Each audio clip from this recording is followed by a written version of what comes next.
नमस्कार।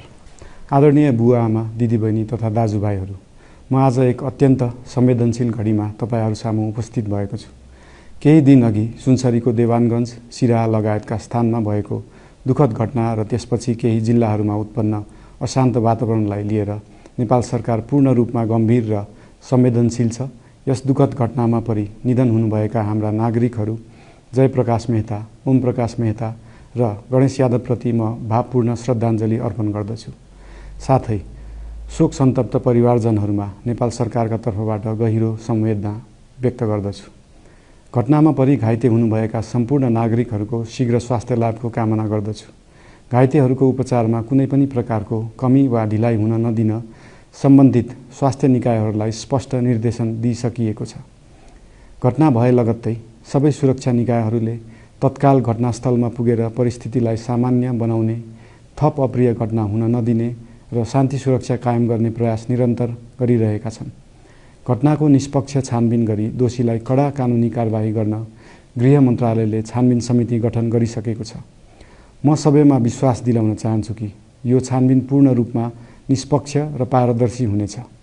घटनामा संलग्न दोषी जो कोही भए पनि कानुनी दायरामा ल्याउन सरकार प्रतिबद्ध छ।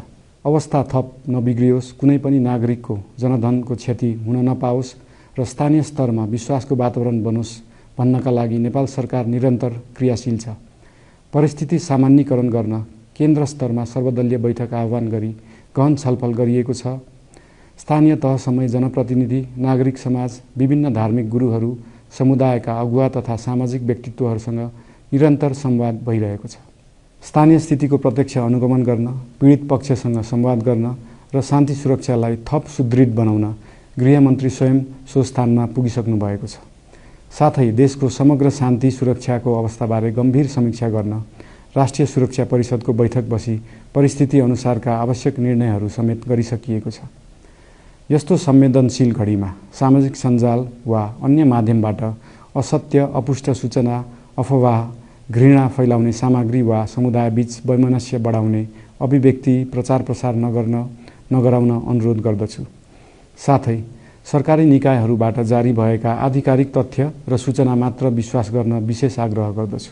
प्रत्येक नागरिकको जीवधनको रक्षा गर्नु, सामाजिक सद्भाव जोगाउनु र समाजमा शान्ति कायम राख्नु राज्यको सर्वोच्च र प्राथमिक दायित्व हो। आगामी दिनमा पनि राज्य थप सतर्क र संवेदनशील रहनेछ।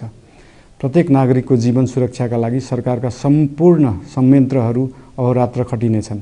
शान्ति सुरक्षा भङ्ग गर्ने, अराजकता फैलाउने वा हाम्रो सदियौं पुरानो सामाजिक सद्भाव, सहिष्णुता र भाइचारा खलबलाउने कुनै पनि क्रियाकलापप्रति सरकार पूर्ण रूपमा सचेत छ र यस गतिविधिमाथि कडा कदम चालिनेछन्।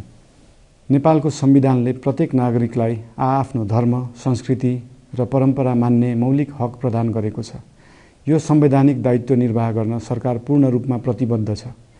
धर्म समाजलाई आपसमा जोड्ने र प्रेम बाँड्ने शक्ति हो। संसारको कुनै पनि धर्म वा संस्कृतिले हिंसा, घृणा र विभाजन सिकाउँदैन। सबै धर्मको मूल सार करुणा, दया, प्रेम र शान्ति नै हो।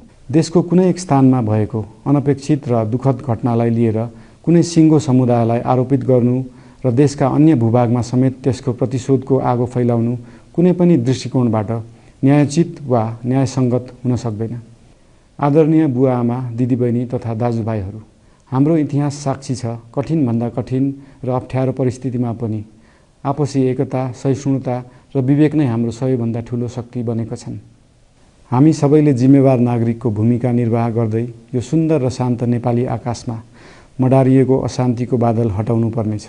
हम आम नागरिक, नागरिक समाज, धार्मिक समुदाय, सब आदरणीय अगुवा, सब राजनीतिक दल आ जिम्मेवार संचार के माध्यम सबके धैर्यता आ संयमता अपना के शांति, सद्भाव, भाईचारा आ राष्ट्रीय एकता कायम राख के लेल सरकार के तरफ से हार्दिक अपील कर रहल छी। धन्यवाद।